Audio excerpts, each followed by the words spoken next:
intwaro nziza ikomeye abantu bashidikanyaho mu kwigirira umumaro uyikoranye kwizera. Iyo ntwaro ni indirimbo isenyera na dayimoni iherekejwe no kwizera gushikamye.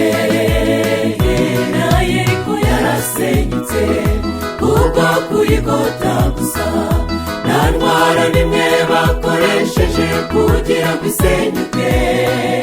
Bazamuye amajwi yabo bahanika indirimbo, imisingi itangira kuriduka.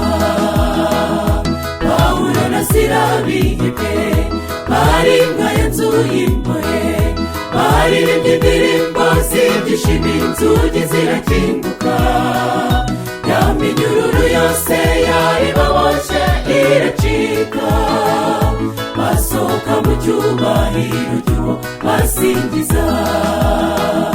Zavuga ububasha bw'indirimbo mu bihe byose nkiriho, ziza gutsindira umubabaro mu bihe by'akaga.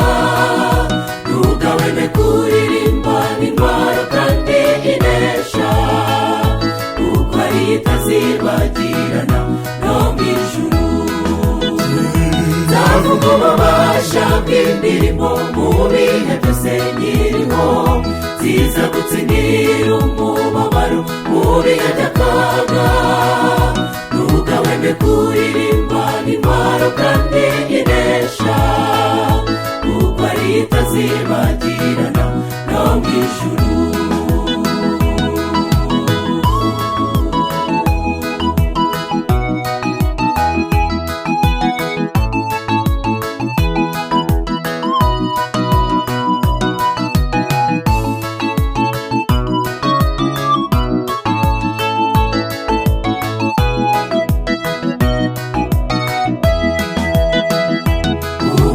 Bw'indirimbo bwagaragaye ibihe byose, haba mu bibi n'ibyiza, aho hose zaratsinze.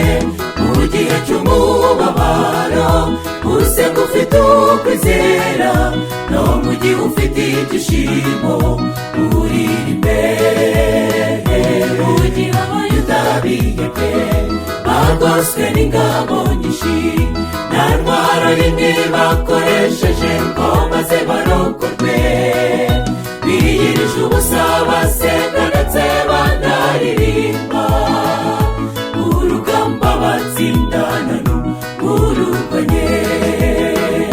Bisirayeli nk'Egiputa bamaze kwambuka inyanja, Miriyamu yazamuye indirimbo bose bararirimba, basingiza Uhoraho n'ibyishimo kubwo kunesha. Twifuze kuzaririmbirana twembi ijuru. Zavuga ububasha bw'indirimbo mu bihe byose nkiriho, ziza gutsindira umubabaro mu bihe by'akaga. Ntugahweme kuririmba n'intwaro kandi inesha, kuko ari itazibagirana no mu ijuru.